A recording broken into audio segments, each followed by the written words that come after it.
here to answer questions you guys have for him. Everyone should have recording access, so we should be good to go. Josh, you want to start us off with the first question? Yeah, Joe, two quick things.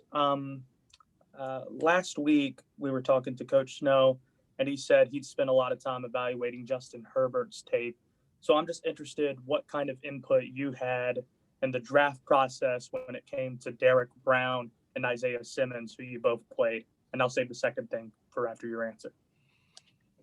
Yeah, I mean, I think it's important in the draft process. If I was fortunate and unfortunate to go against some of those guys last year. So coach obviously reached out. Derek Brown, I think I said it after the draft. Gave us a lot of fits, and it was a large. I don't want to say my input had anything to do with us drafting him, but I definitely was a huge believer in him, and obviously Isaiah, in the same regard, and that's why he was a top 10 draft pick. And so both of those guys are dynamic, and there's a reason they were drafted where they were. And obviously the offense doesn't itself change when you lose a guy, but I'm just interested in terms of actual play calling. Could you give me an example of how your play calling might be different without Christian in the lineup?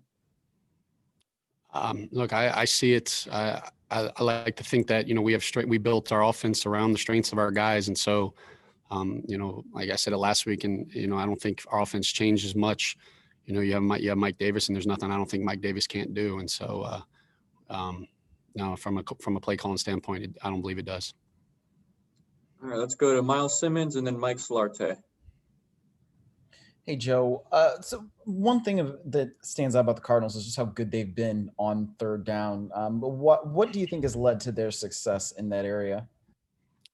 Well, I think a big thing is obviously getting people behind the chains and first and second down and getting, it's never good to get in third and longs. That's something as an offense we always want to stay out of. But they're doing a great job. Even when even in the third and medium range, they do a lot on defense. They're able to affect the pass rusher. When you have a defensive end, outside linebacker that leads the league in sacks, you're able to impact the quarterback. And, I think they have, very good corners that can shut down on the outsides. And so it allows you to kind of really dial up anything you want in the defense.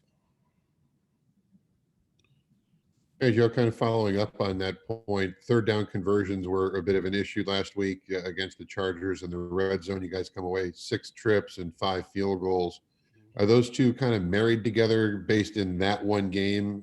Because it seemed like the third down conversions didn't happen, had to kick. Do you clean the third down conversion opportunities up? Do you clean the red zone conversions opportunities up? I mean, where does it, in your mind, where does it all, are those kind of married together? Where does Well, you look at last game, a lot of them did marry together, but I think they are two separate entities. I think most of our third downs last week that we did get stopped having to kick a field goal were in the red zone. And so we just got to continue to put those drives together. To punch touchdowns in the red zone, because that's what's going to win football games. And so I do see this two completely separate. It just so happened last week, especially when you get down there and the field shrinks, we got to be able to still be able to move the chains. Go to Jonathan Alexander and then David Newton. Hey, Joe. Hope you're doing well. Well, man.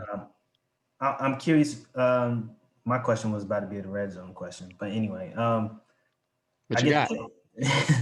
Well, I was wondering what the issues were with where you saw the issues were with the red zone last week in particular, and then also I wanted to ask, do you see at all a disconnect with Teddy and DJ Moore? I mean, I know they had a good week in week 2, but week 1 and week 3 you saw some incompletes.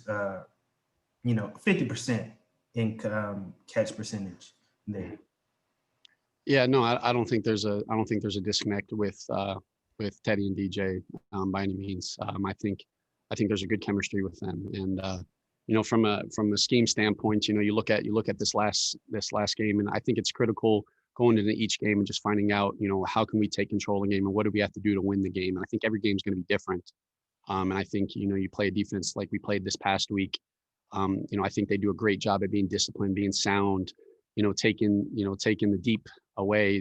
They're very great at limited explosives. You have to be patient, you have to be disciplined and take what the defense gets them, and I thought we did a great job of that. And, we just have to do a better job at finishing those drives, to kind of, those 4-point plays, kicking field goals instead of touchdowns, and it comes back to get you at the end. But I don't see there as a disconnect between Teddy and Robbie, Teddy and DJ. But I think Teddy's kind of said it, any given game, these guys all have to be ready. And like you see, week 1 and week 2, it was, Robbie had 100 yards. You had DJ with, week 2. And so I think, these guys have the mindset that, hey, it's it could be my week. And I think that's the most important thing.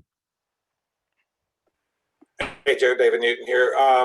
Wanted to ask you, I know you pay attention to the other team's defense, but your own team's defense, how have you seen it advance or grow over the last month and a half here? And what's been your impressions of Phil Snow in the short time you've known him?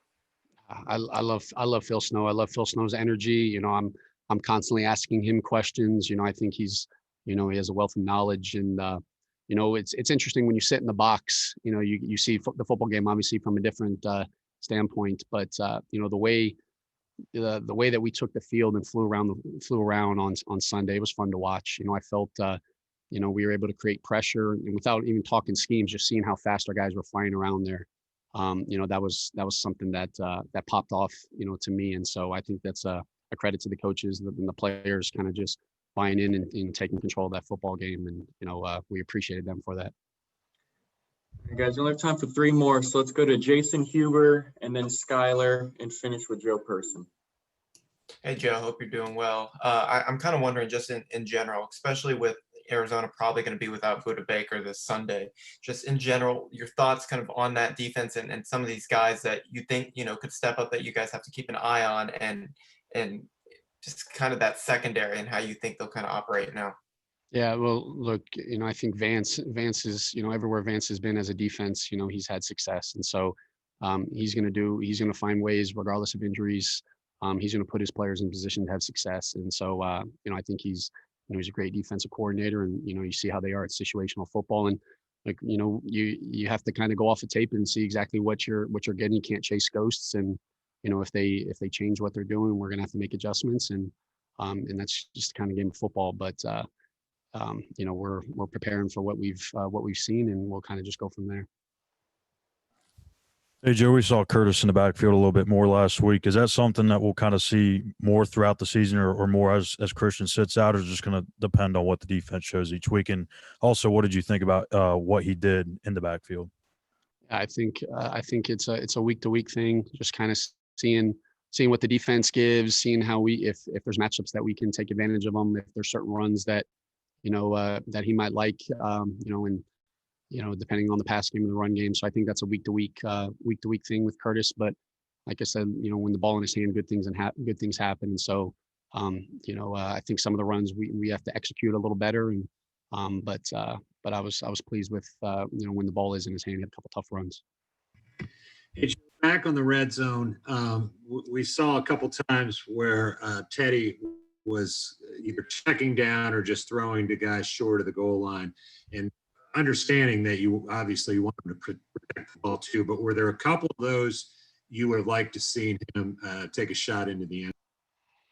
We look at the first drive, and you see Teddy. He ended up taking the flat. We threw it down to Mike Davis, and I thought the defense did a good job at being being disciplined and not taking that. A linebacker did a great job of staying on the goal line and forcing that. And in the red zone, I think at the end of the half, I think that was a smart play by Teddy, understanding that, hey, Dante just made a great play. There's not a lot of time left on the clock. I can sit there and force it, but the last thing we want is, it's not a not being aggressive. It's about sometimes being smart. And so, sometimes I believe taking a smart throw is, as long as the throw is not there, I think is critical. In that position, we wanted to go into the halftime with points. Our defense did a great job getting us back down there. And so I believe that was the right decision. All right, guys, we got to let them go. Joe, we appreciate it. I appreciate you guys.